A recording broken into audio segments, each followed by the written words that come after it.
Bonjour, merci de nous rejoindre sur cet espace des conférences de Global Industrie. La conférence qui nous réunit est intitulée 5G est-elle adaptée aux applications industrielles? Un sujet central dans cette exposition. Bonjour à tous donc. La téléphonie mobile de 5e génération est désormais une réalité pour le grand public. Mais les opérateurs télécoms, comme les équipementiers, promettent également des bénéfices pour l'industrie, notamment sous la forme de réseaux privés locaux 5G, permettant de connecter sans fil de nombreux éléments de l'appareil de production. Nous allons faire un tour d'horizon des enjeux, des bénéfices, mais aussi des limites de la 5G industrielle, avec des pionniers du domaine. Et vous le verrez, nous avons autour de nous le représentant d'un grand groupe industriel, celui d'une entreprise de taille intermédiaire, une ETI, et le représentant d'une PME dynamique. Ce sont tous des pionniers de ce domaine. Et nous avons aussi parmi nous un invité qui est Jean-Benoît Arvis de la Fondation Concorde, à qui je vais laisser immédiatement la parole. Il va se présenter et il va nous donner quelques informations générales et puis rentrer peut-être un petit peu aussi dans le détail de quelques éléments dont nous débattrons ensuite avec nos invités. Jean-Benoît, je vous laisse la parole. Merci beaucoup Thierry. Alors pour me présenter rapidement, donc Jean-Benoît Arvis, je suis expert numérique pour la Fondation Concorde, qui est donc un think tank spécialisé dans l'économie, qui travaille notamment sur les sujets numériques. Et on a eu l'occasion d'aborder, notamment en 2020, à l'époque du déploiement, la question de la 5G. Je vais vous restituer rapidement en fait qu'est-ce qu'est la 5G, les caractéristiques techniques et l'historique du déploiement depuis l'année 2020. Donc tout d'abord, pour comprendre ce qu'est la 5G de manière très simple, la 5e génération de connectivité sans fil, en fait la 5G ce n'est pas une technologie en soi, en fait c'est une norme, ça désigne des réseaux qui répondent à un certain nombre de performances.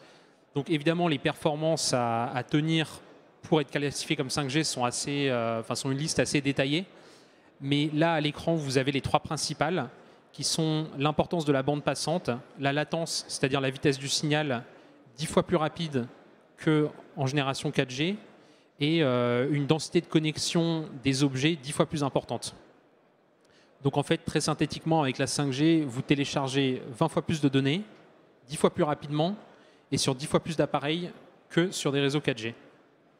Il y a évidemment beaucoup plus de normes techniques, mais c'est essentiellement celle-là que je vais retenir pour l'instant pour détailler les grandes applications derrière. Comment est-ce qu'on arrive en 5G par rapport à la 4G?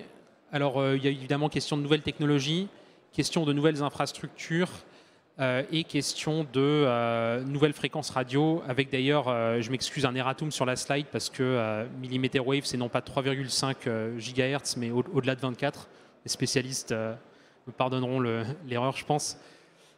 Alors, en fait, quel intérêt d'avoir la 5G plutôt que la 4G? Qu'est-ce que ça apporte par rapport aux générations précédentes? Alors, il y a principalement trois grands cas d'usage. Le premier que vous avez en haut dans le triangle, c'est la télécommunication mobile très haut débit. C'est d'ailleurs là-dessus qu'on s'est focalisé en 2020, au moment où il y a eu un débat politique assez intense sur le déploiement de la 5G. C'était le fait d'avoir plus de débit, plus de bandes passantes pour les forfaits mobiles. Et c'est un peu dommage d'ailleurs que le débat se soit focalisé sur ce cas d'usage-là, parce qu'en fait, ça a un peu mis dans l'ombre des cas d'usage beaucoup plus intéressants qu'on va aborder plus en détail d'ailleurs, qui sont permises par la densité de connexion et par la faible latence. Donc densité de connexion, Internet des objets, c'est ce que vous avez en bas à gauche. Donc c'est le fait de connecter 10 fois plus d'appareils au kilomètre carré. Et donc ça va permettre l'émergence notamment de réseaux intelligents, d'usines connectées, de smart cities, avec un grand nombre d'appareils en fait, qui font remonter de la donnée, qui permettent ensuite un traitement de l'information, une prise de décision et une application sur tous ces appareils connectés. Et ensuite, en bas du triangle, à droite, vous allez avoir la faible latence, donc c'est-à-dire que les signaux vont beaucoup plus vite. Et un signal beaucoup plus rapide, ça va permettre principalement deux choses: des opérations à distance beaucoup plus précises.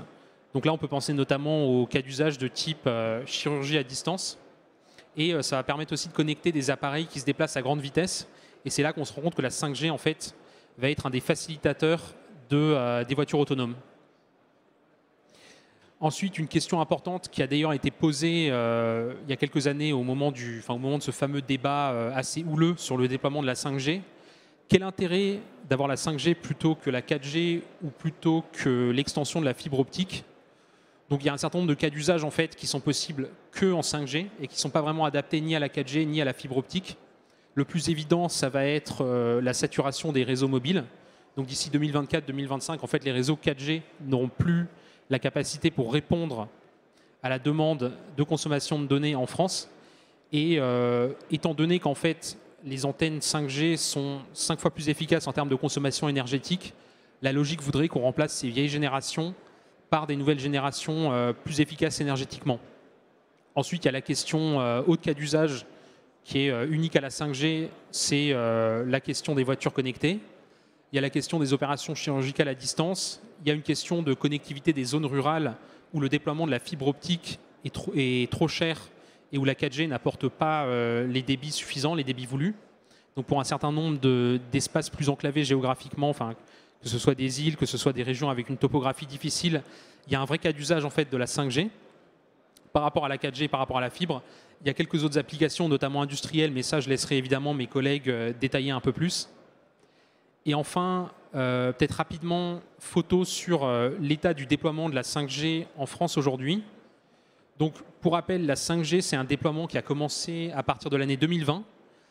Initialement, c'est plutôt les pays asiatiques, notamment la Chine et la Corée du Sud, qui ont été très en avance sur le déploiement de cette technologie, largement parce que c'est des entreprises chinoises et sud-coréennes qui avaient la plupart des brevets sur les nouvelles technologies d'antennes et de réseaux sur la 5G.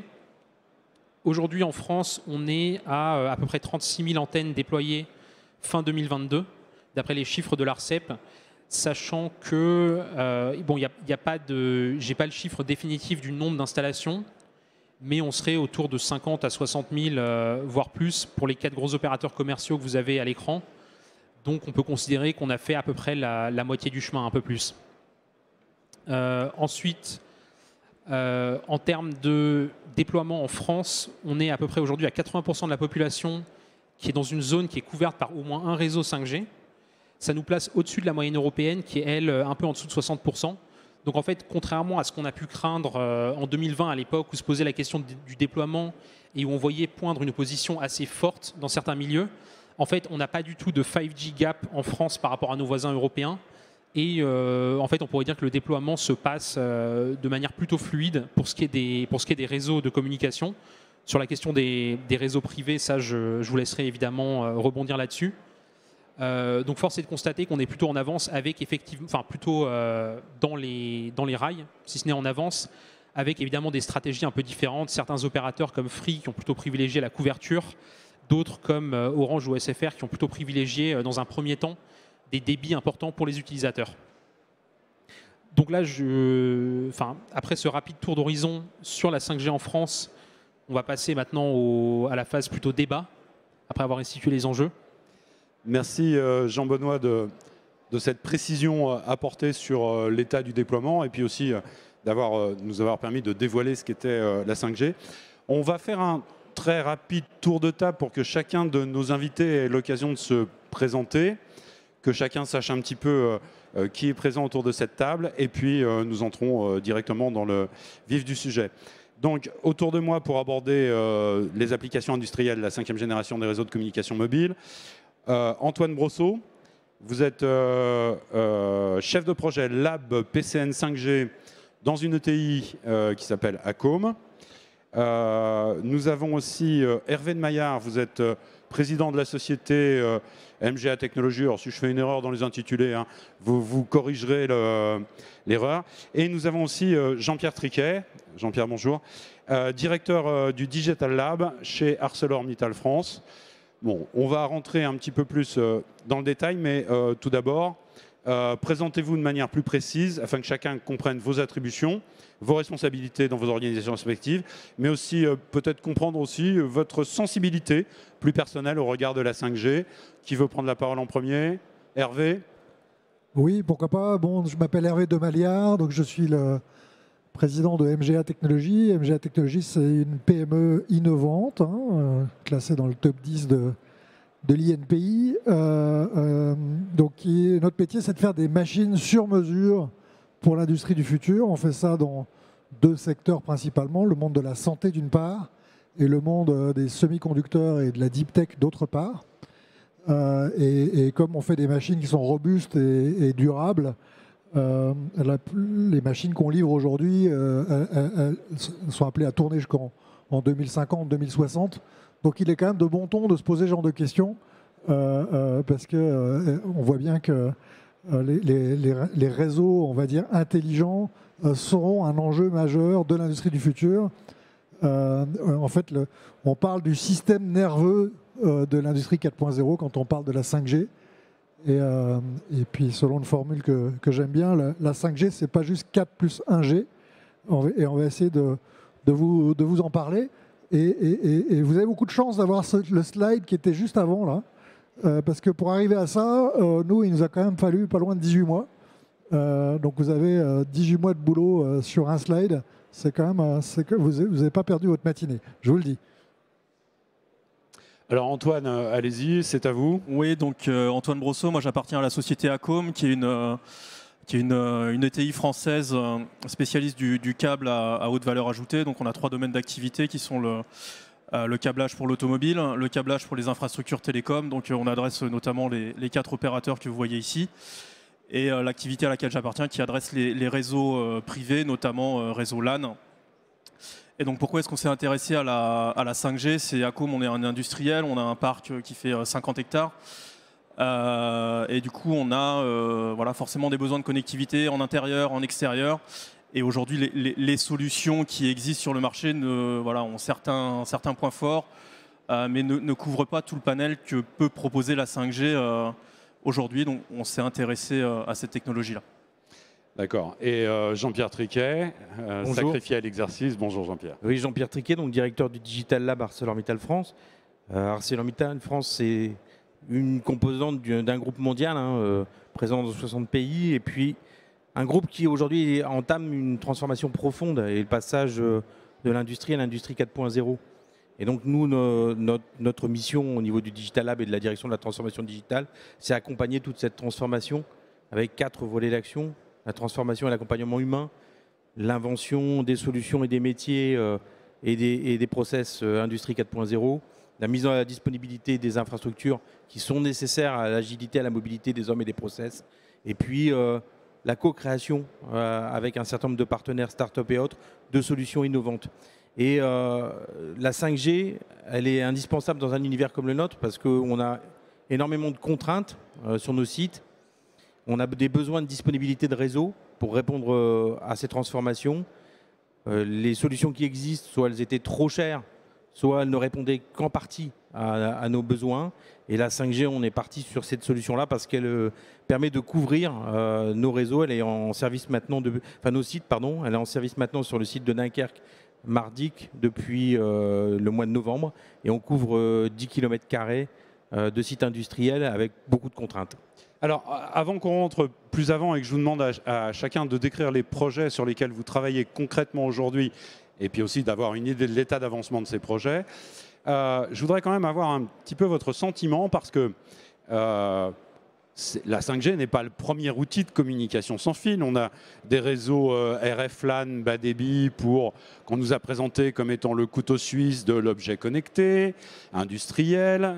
Nous avons des réseaux Wi-Fi, des Wi-Fi 5, des Wi-Fi 6, des Wi-Fi en cellule qui s'orientent vers des solutions propriétaires, mais dont certaines semblent séduisantes. Il y a la 4G.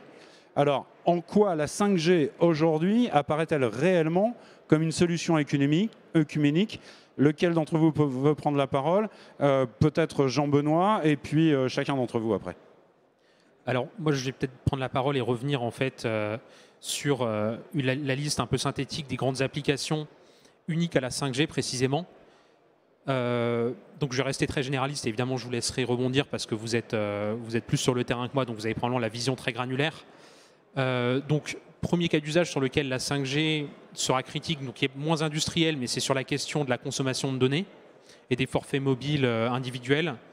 Ensuite, la 5G est utile donc, pour tout ce qui est véhicules qui circulent à grande vitesse. Donc ça, évidemment, c'est des applications sur lesquelles la fibre n'est pas une solution envisageable. La 4G pourrait être envisageable, mais il y a ce problème de latence, de vitesse de transmission du signal qui est trop faible sur les réseaux 4G. Donc avec le progrès technique associé au réseau 5G, on arrive sur la latence d'1 milliseconde qui permet quand même de transmettre des ordres, notamment pour des voitures connectées par exemple, qui vont arriver beaucoup plus vite et donc qui vont jouer un rôle clé dans la sécurité et dans l'intégrité physique des usagers. Il y a la question des opérations critiques à distance, donc j'ai parlé de la chirurgie, mais il y a aussi la question des opérations de contrôle industriel. Et ça, en fait, vous pouvez avoir des situations où la fibre n'est pas en mesure de le faire et où la 4G, justement, n'a pas cette latence.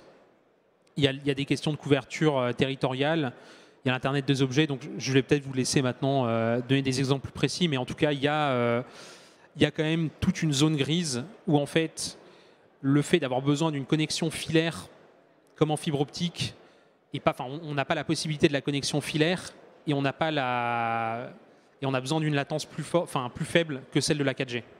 Hervé Maillard. Oui, en fait, nous, on fait des machines sur mesure, comme je disais tout à l'heure. Donc, il y a toujours une intelligence dans ces machines. Et donc, quelque part, dans le projet, il y a des automaticiens, des roboticiens qui programment le BNU pour que ça marche. Naturellement, en fait, un automaticien, un roboticien, quand on lui parle de sans fil, il est un peu nerveux. Parce qu'on envoie des données et puis on n'est jamais tellement sûr qu'elles arrivent, quoi, hein, traditionnellement, avec n'importe quel autre réseau. En fait, la vraie différence de la 5G, au-delà de tout ce qui est écrit là, il y a trois choses. Premièrement, la latence, elle est non seulement meilleure, plus rapide, mais elle est surtout garantie. C'est-à-dire qu'en fait, quand j'envoie un paquet de données, je suis sûr qu'il arrive. Et ça change tout. C'est-à-dire que l'automaticien, en fait, du coup, il peut dormir plus tranquille parce que ça passe dans un réseau sans fil, mais c'est comme s'il y avait une fibre ou l'équivalent, quoi. Pas aussi bien qu'une fibre, hein, mais en tout cas nettement mieux que ce qui existe avec du Wi-Fi, du LoRaWAN ou d'autres réseaux sans fil. Donc ça, c'est le deuxième point. Donc premièrement, latence meilleure. Deuxième point, l'arrivée de paquets est quelque part garantie. Et le troisième point, c'est qu'on peut organiser le truc comme on veut. C'est-à-dire qu'il y a du slicing possible. Le slicing, ça veut dire que je peux réserver des bandes passantes et les prioriser les unes par rapport aux autres. Et donc, du coup, je peux dire, telle information, elle est non seulement, je suis sûr qu'elle arrive, j'ai la bonne interaction avec la bonne latence, mais aussi je peux la rendre prioritaire par rapport à une autre bande passante. Et ça change tout. Parce que notamment, en matière de communication machine to machine, on se doute bien qu'il y a des communications qu'on veut prioriser par rapport à d'autres. Et donc, du coup, ça permet de parfaitement programmer tout ça. Donc, on peut programmer l'hybridation de son réseau, son cœur de réseau. Alors, nous, on est équipé d'un réseau privé, hein, de fréquence standalone. Donc, c'est un peu en fait, on est complètement chez nous, quoi, dans notre réseau privé. Et donc, du coup, on sait organiser ça et parfaitement le programmer. Et ça ouvre beaucoup de perspectives. Et dans l'industrie du futur, dans le fameux 4.0, le système nerveux dont je parlais tout à l'heure, on peut effectivement aller taquiner les usages d'opérateurs augmentés, les usages de communication machine-to-machine, de pilotage de flotte de robots mobiles, et tout ça en étant parfaitement aligné et complètement maître, comme si j'étais dans un réseau filaire. Alors, on va rentrer dans les projets des uns et des autres tout de suite après. Jean-Pierre, justement, cette comparaison ou cette opposition entre la 5G et les autres moyens de communication sans fil? Je ne l'oppose pas. Je considère qu'il y a une complémentarité. Il y a un certain nombre d'objets connectés qui ont besoin de travailler avec des remontées d'informations qui ne nécessitent pas d'être sur ni de la fibre, ni de la 5G. Et les réseaux LoRaWAN répondent parfaitement à ça. Puis vous avez des besoins de remontée de données. Alors, il faut quand même rappeler qu'une chose, c'est que la donnée va être le pétrole de demain pour les entreprises par rapport à des enjeux de qualité, par rapport à des enjeux de sécurité, par rapport à des enjeux de performance et par rapport à de la relation client aussi. Donc on va avoir besoin, il y a du process. On a besoin de ça. Il y a des solutions auxquelles on va répondre à travers la fibre. Mais déployer de la fibre, c'est impossible de le faire sur l'ensemble des machines et sur l'ensemble des objets connectés. Ça coûterait trop cher.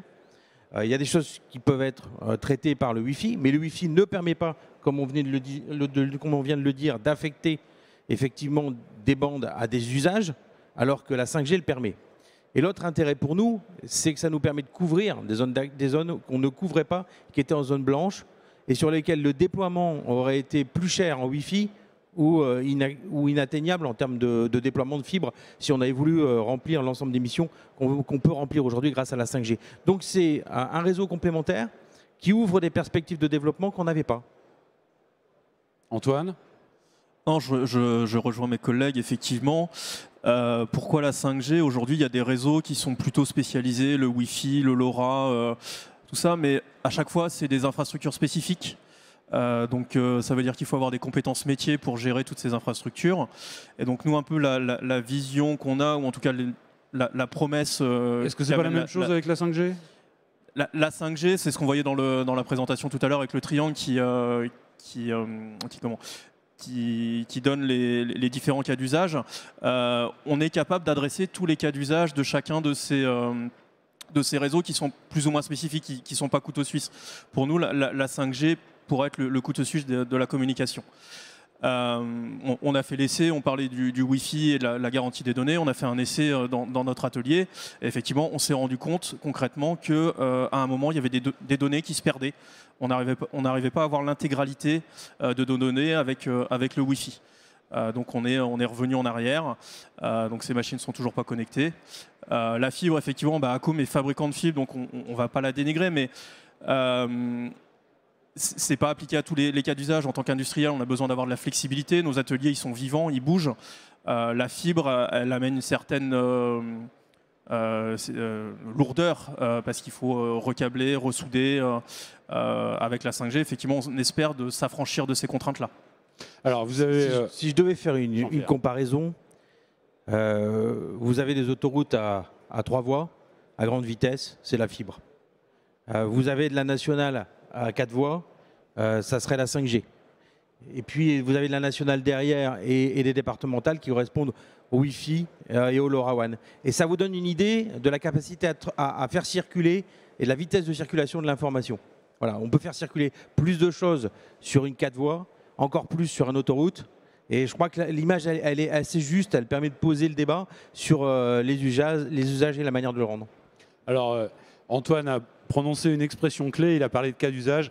Je crois que pour se faire une meilleure idée, je vais vous demander à chacun de décrire le projet sur lequel vous travaillez, comment il se constitue et quel but vous poursuivez. Lequel d'entre vous veut commencer? Antoine, peut-être? Oui, avec plaisir. Donc nous, à Com, le projet aujourd'hui, donc c'est il y a trois ambitions à ce projet-là. C'est déjà donc de déployer un réseau 5G sur notre site industriel pour les bénéfices d'Acom. Donc on travaille avec un opérateur intégrateur Alsatis qui nous accompagne sur ce projet-là. Une deuxième ambition, une fois qu'on aura fait ce projet, c'est d'être une vitrine de l'industrie du futur, de venir visiter notre site pour illustrer tous ces cas d'usage qu'on a réussi à mettre en place et comment on les exploite.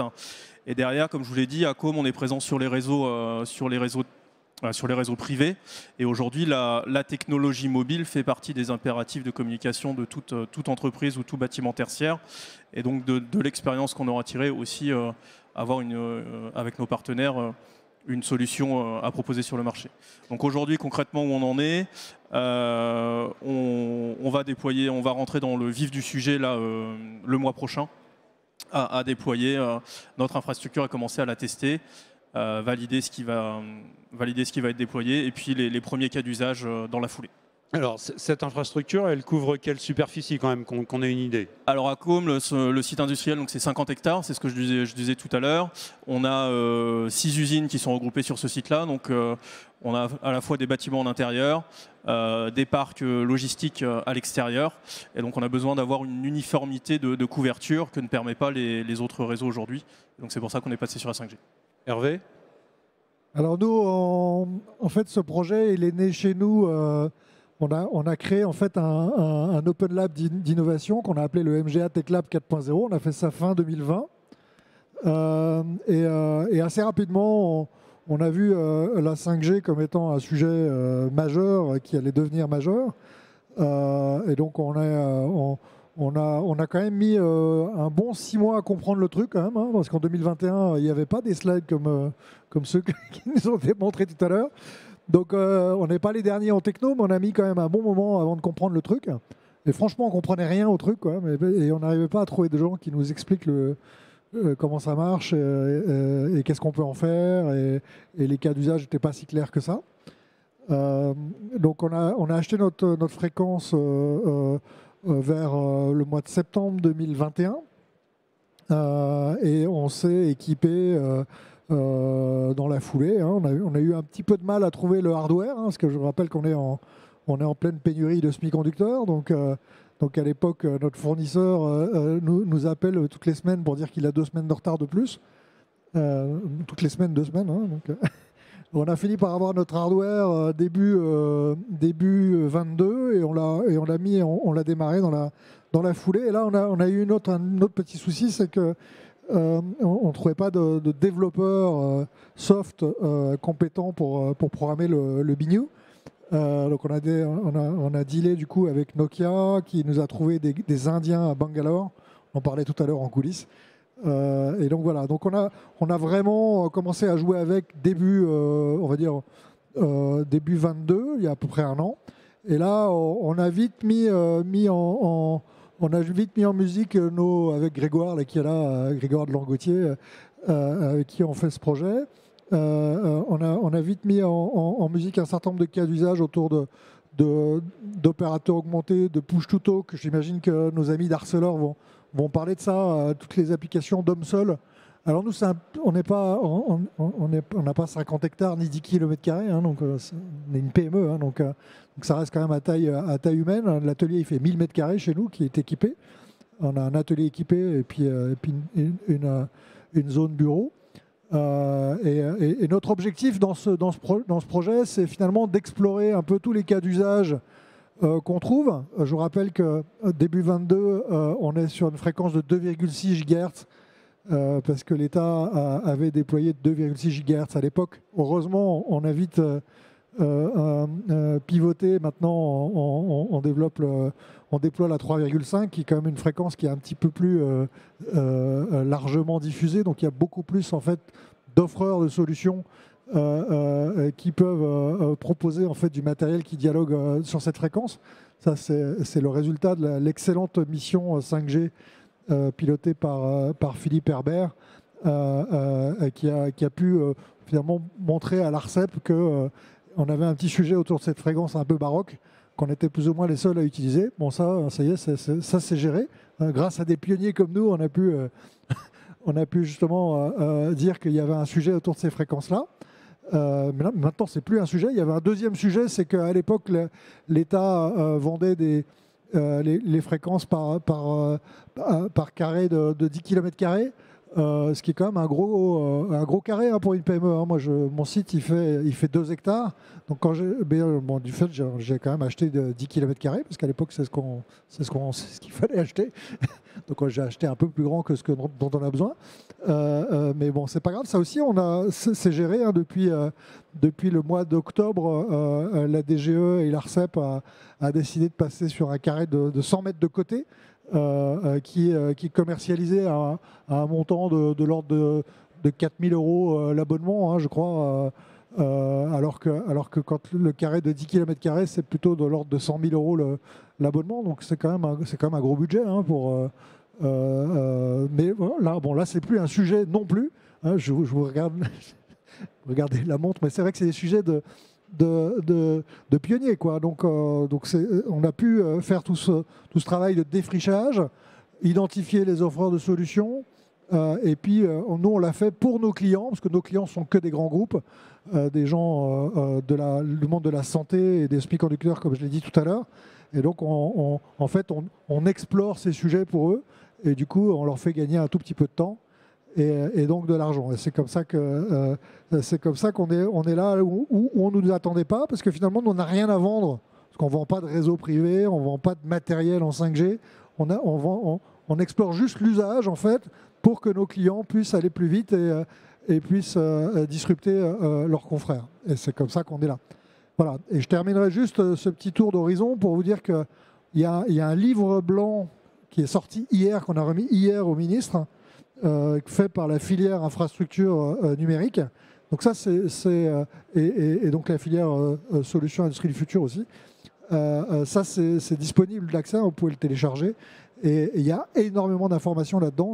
Ça vous donne quand même un peu un tour d'horizon complet de qu'est-ce que c'est, comment ça marche, pour qui c'est, qui sont les acteurs. Bon, bref, un peu tout le boulot qu'on a fait là, ici, depuis quelques temps. C'est tout là-dedans.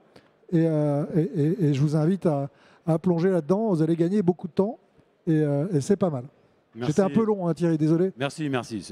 C'est pas grave, c'est pas grave. Jean-Pierre, alors le projet d'ArcelorMittal, qui je pense doit se déployer sur des... Il est déployé. Il est déployé. Il est déployé, il est activé, opéré par nos soins et sécurisé par nos équipes en termes de cybersécurité depuis maintenant octobre 2022, et activé et opérationnel sur des fonctionnalités terrain depuis le début de l'année. Alors, ces applications, quelles sont-elles? Alors, nous, on a une commande de la part... Et sur quelle superficie? Ça peut être intéressant. Alors, c'est sur la totalité de notre site industriel de Dunkerque-Mardic. Donc, je le disais tout à l'heure, on est sur 10 km². On est sur le plus grand site français opéré aujourd'hui en matière de plus grand site français industriel opéré en matière de 5G. Et avec une couverture qui est très efficace et performante au regard des résultats qu'on a pu constater après le déploiement.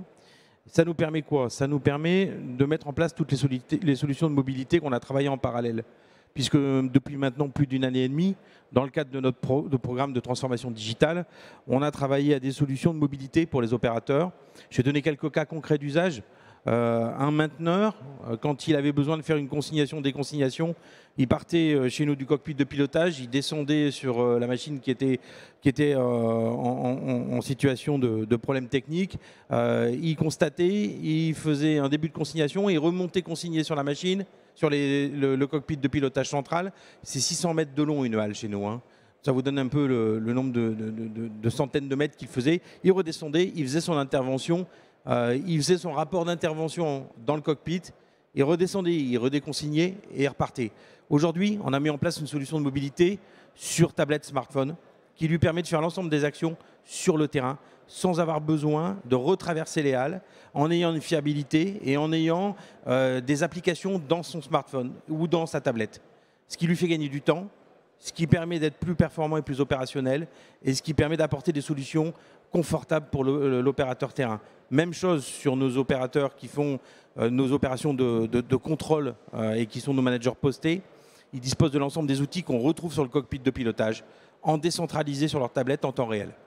Idem sur la partie contrôle qualité. On a déployé des outils de ce type-là et on est en train de développer des solutions en réalité augmentée pour les opérateurs en maintenance sur le terrain par rapport à des actions qui nécessitent un accompagnement ou parfois un appui à distance.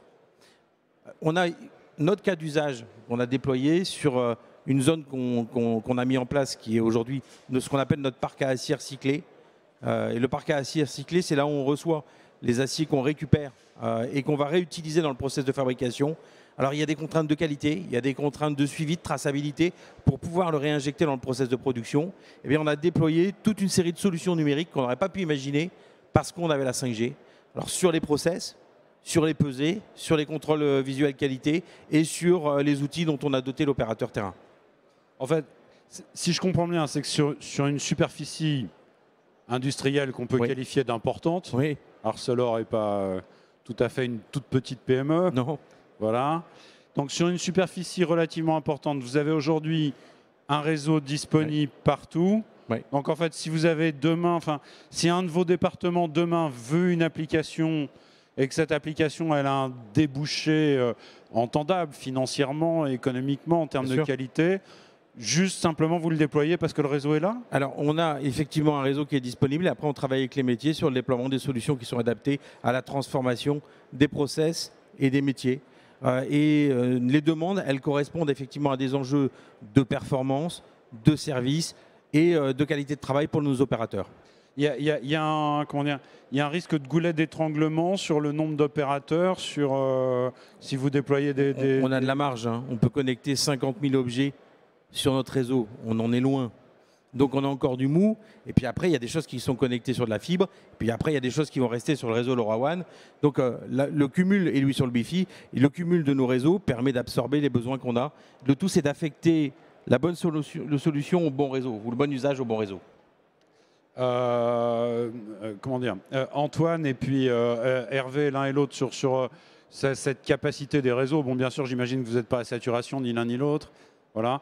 Et puis, Jean-Benoît, peut-être, j'aimerais votre avis, avoir un petit point sur les fréquences, parce que je suis désolé, je n'ai pas très bien compris. Donc, on a du 2,6 gigas, on a du 3,5, 3,8, et puis on a même, j'ai entendu parler du 26 000 ou quelque chose comme ça. Oui, alors évidemment, je parle sous contrôle de mes collègues. La 5G a surtout été déployée sur 3 bandes jusqu'ici. Alors en France, en tout cas, il y a une première bande 700 à 800 MHz, qui sont plutôt des fréquences basses, qui ont l'avantage de porter loin et d'être absorbées moins facilement par des objets dans leur environnement. Donc ça, c'est surtout des fréquences qui sont utilisées pour couvrir un grand territoire. C'est pour les opérateurs. Pardon ? Oui, Je dis c'est pour les opérateurs. Ça, c'est surtout pour les pour un opérateurs. port, un aéroport, pour ce genre de... Il y a vraiment des usages en fait Aéroport de Paris, énormes sur ces sujets-là. C'est ça. Ensuite, à l'autre extrême, en fait, il va y avoir la fréquence 3,5 GHz, qui est plutôt une fréquence haute, qui elle va contenir va transmettre plus d'informations. Et donc ça, c'est une fréquence qui va surtout être utilisée, donc qui est plus facilement absorbée par les objets dans l'environnement, donc qui porte moins loin. Et ça, c'est surtout pour des usages en ville, pour augmenter en fait le débit mobile que vous avez. Donc quand on vous parle de 20 gigabits par seconde en vitesse de téléchargement sur la 5G, c'est surtout grâce à ce type de fréquence-là. Ensuite, vous avez une autre bande qui est 1,8 à 2,1 GHz, qui est plutôt intermédiaire, qui en fait est là pour concilier un peu les avantages et les désavantages de la 3,5 GHz et de la 700-800 MHz. Et ensuite, et ça c'est de manière plus expérimentale, sur la 5G, on a aussi parlé de la bande millimétrique, 24 GHz et au-dessus. Donc ça, c'est des bandes qui aujourd'hui ne sont pas, en tout cas n'étaient pas ouvertes jusqu'à peu aux applications civiles. C'est surtout des utilisations militaires et autres. Et en fait, l'intérêt, c'est que c'est des bandes beaucoup plus, des fréquences beaucoup plus hautes, mais qui elles vont permettre un transfert de données beaucoup plus important en fait. Et l'innovation de la 24 GHz, c'est qu'on va avoir des vitesses de téléchargement beaucoup plus importantes. Après, ça, c'est pas encore tout à fait opérationnel en France. Et je ne sais pas ce qu'en pensent mes collègues autour de la table, mais il y a des doutes sur le fait que ce soit déployé à grande échelle commercialement. Mais alors, moi, ce que je voudrais savoir, c'est dans toutes ces bandes de fréquences qui viennent d'être détaillées, donc 4 si j'ai bien suivi, exact. Voilà, lesquelles sont plus particulièrement adaptées aux besoins des installations industrielles? De toute façon, en France, aujourd'hui, pour les réseaux privés, il y a, on va dire, une bande qui est disponible de façon pérenne, qui est la bande de 2 Giga 6, avec une largeur de spectre de 40 MHz, si je ne dis pas de bêtises. À des fins de test, aujourd'hui, on peut aussi avoir accès à la bande 3.8, 4 GHz avec des plages de 100 MHz. Mais aujourd'hui, c'est uniquement à titre expérimental. On espère qu'elle sera pérennisée parce qu'il y a un peu plus d'usage et c'est une bande qui est, par rapport à l'écosystème global, est plus facile en termes d'équipement. Mais voilà, aujourd'hui, pour les industriels, c'est les 2 bandes qui sont disponibles. Donc il faut bien faire cette distinction entre les bandes opérateurs publics et puis les bandes privées qu'on peut utiliser en tant qu'industriel. Jean-Pierre ? Moi, ce que je dirais... on a besoin de l'ensemble des réponses et des fréquences que vous évoquiez. Et les besoins, ils sont différents selon le type d'entreprise et selon le niveau de maturité des entreprises sur les cas d'usage. Et je pense qu'on a besoin aujourd'hui de démocratiser l'utilisation de la 5G rapidement sur le milieu industriel, que ce soit pour les PME, PMI, ou pour les ETI, ou pour les grands groupes industriels. Et ces besoins doivent permettre de répondre à des usages, à des cas d'usage et à des services qui sont développés. On voit qu'en France, on a du retard aujourd'hui. On a du retard. C'est signalé d'ailleurs dans le livre blanc par rapport à d'autres pays en Europe ou en Asie. On a besoin de constituer des écosystèmes, on a besoin d'avoir des réponses en termes de réseau, et on a besoin de pousser de l'innovation autour de ça. Et c'est essentiel qu'on le fasse vite, parce que derrière ça, il y a des enjeux de souveraineté industrielle, il y a des enjeux de développement de services pour demain, dont nous, industriels, on a besoin. Et c'est des services qui sont offerts par des PME, par des PMI. Donc, plus il y a de solutions déployées sur différents niveaux d'industriels, mieux on se porte. Hervé, je voyais bouillir envie de réagir. Oui, non, juste sur le fait qu'on soit en retard ou pas. Alors, on n'est pas en avance, ça c'est sûr, mais on n'est pas non plus en retard. À l'échelle de l'Europe, je crois, il y avait, au moment où nous on a démarré, c'est-à-dire il y a un an, il y avait une centaine de réseaux privés en Europe. Là maintenant, on est un an après, donc je ne connais pas le chiffre de là maintenant. Mais en tout cas, ça a été dit, il y en a une cinquantaine qui sont opérationnels en France aujourd'hui. Donc on n'est pas. J'ai dit qu'on était en retard par rapport à l'Allemagne et à l'Asie. Oui. Je n'ai pas dit qu'on était en retard par rapport au reste de l'Europe. Et deuxièmement, on est surtout en retard, excusez-moi de vous couper, par rapport au développement de solutions proposées à nos industriels par les opérateurs. Les Chinois ont déployé 5000 réseaux privés à la chinoise, hein, donc en 2021. Mais quand on est allé voir avec la mission 5G qu'est-ce qu'ils en faisaient, il y a eu un grand blanc en fait. C'est-à-dire qu'on ne sait pas trop ce qu'ils en font et eux-mêmes ne le savent pas.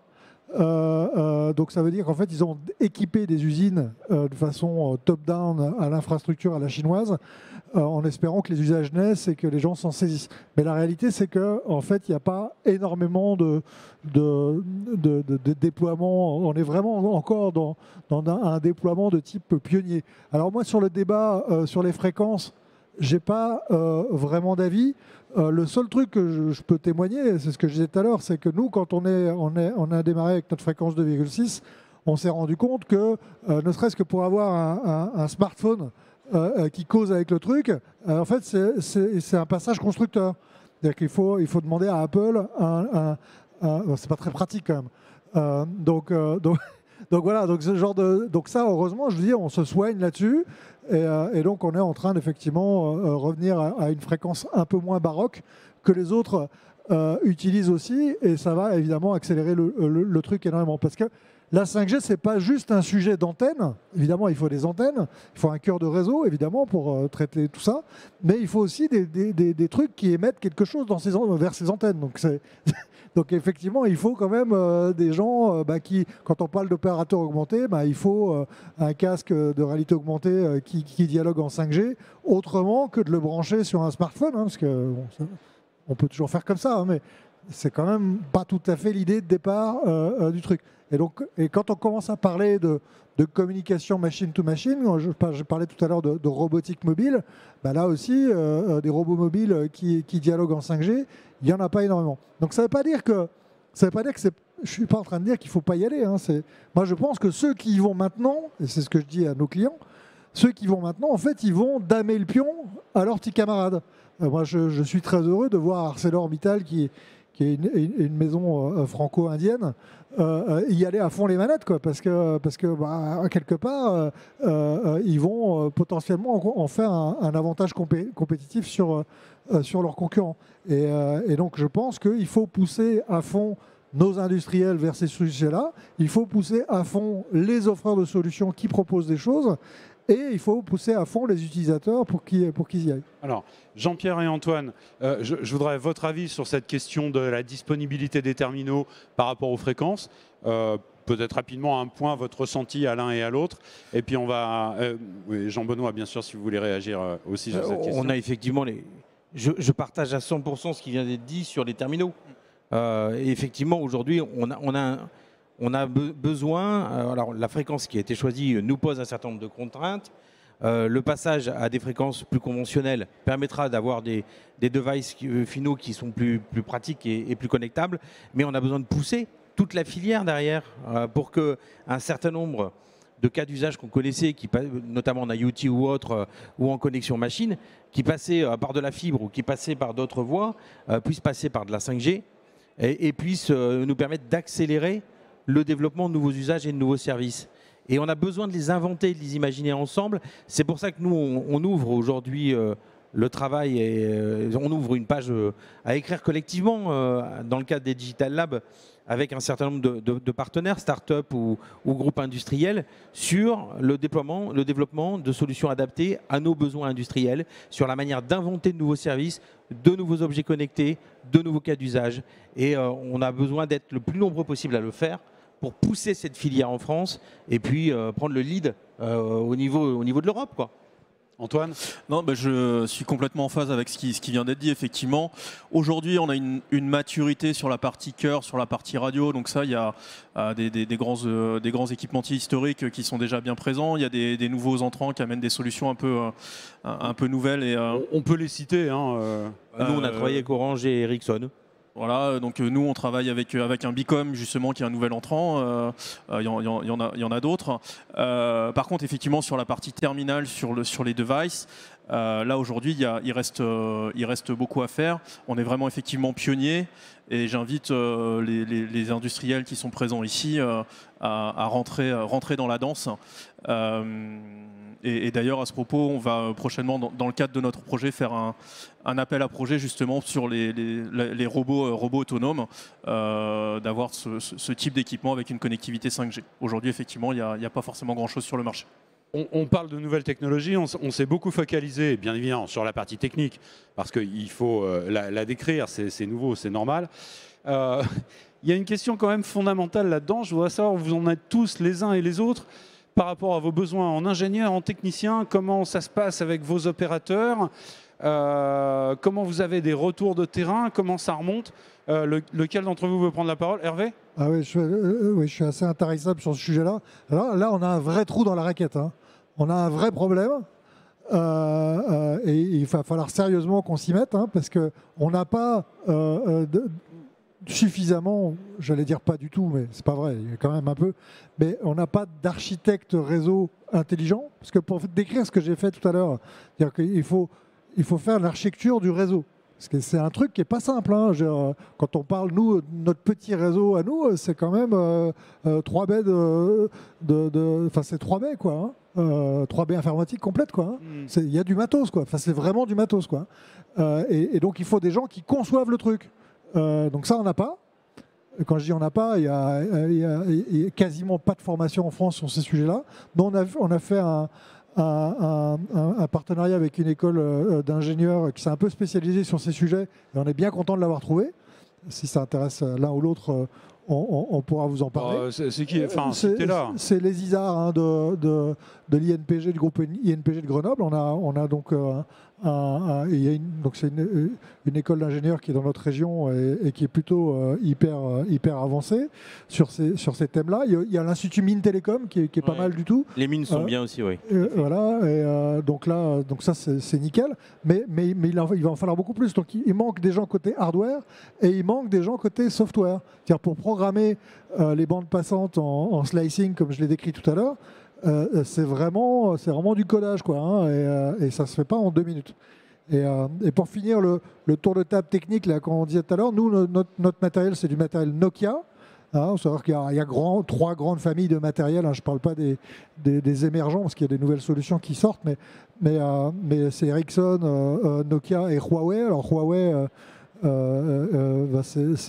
voilà quoi, Joker, hein. Mais en tout cas, nous, on a pris Nokia. Ericsson.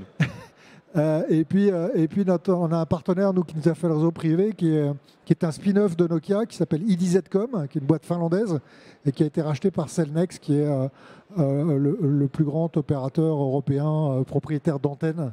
Il possède 2 antennes sur 3 en France, quelque chose comme ça. Et donc ils se sont lancés dans les réseaux privés. Mais il y a plein d'autres gens qui font ça. Gens comme Hubone, gens comme la SNEF, il y a plein d'autres gens qui font ça bien. TDF qui vient de déployer une offre de service d'ailleurs sur les zones d'activité économique. Tout à fait. Donc, et je rejoins ce qui a été dit tout à l'heure.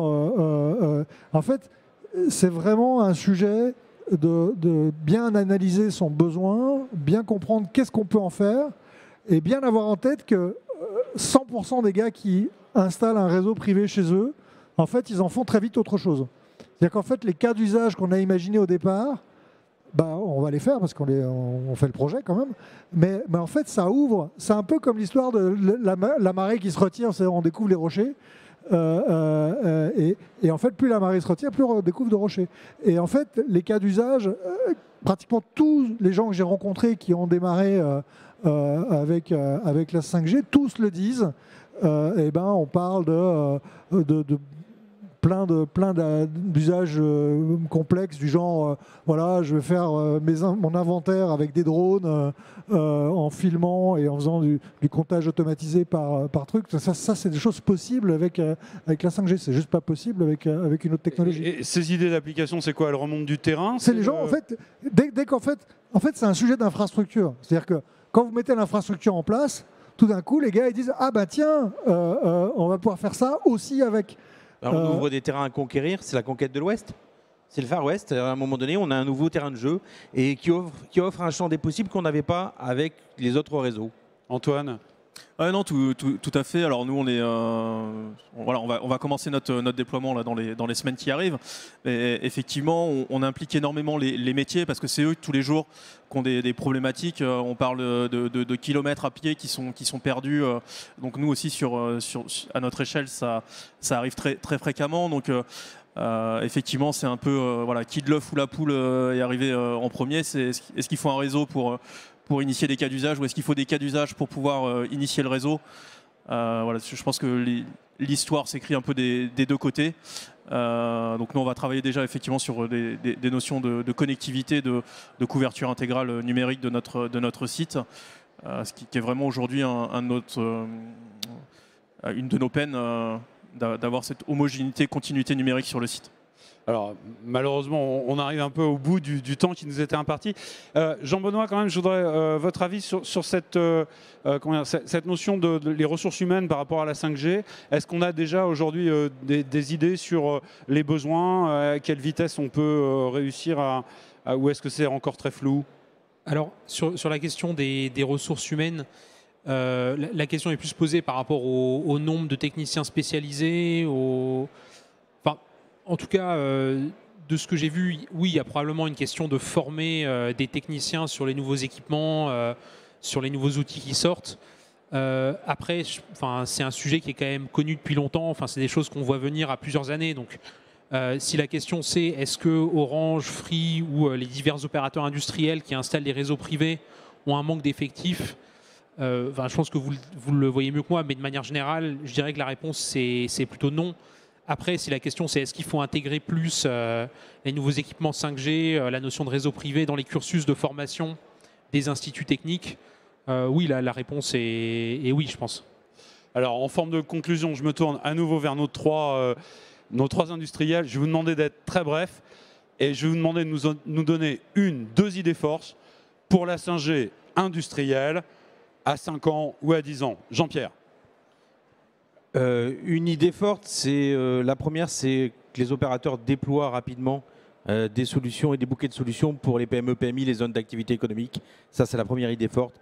La deuxième, c'est qu'on pousse à la constitution d'écosystèmes pour travailler des solutions de mobilité pour les process et pour les hommes et aller encore plus loin avec d'autres startups, avec d'autres PME, PMI. Voilà. Hervé?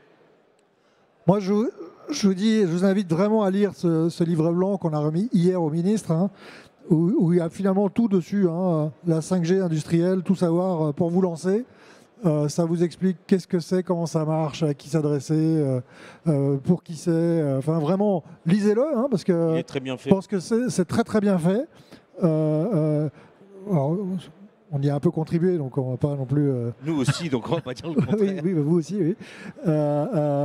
Donc c'est vraiment un très bon outil.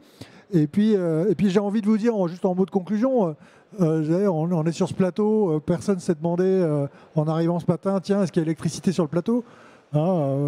C'est assez logique qu'il y ait de l'éclairage et qu'il y ait de l'électricité, qu'il y ait des micros. En fait, dans 5 à 10 ans, je pense que personne ne se posera la question de est-ce qu'il y a une solution data dans mon usine? Elles seront toutes équipées. Je pense que ça me paraît assez évident. Merci. En fait. Antoine, très très vite alors.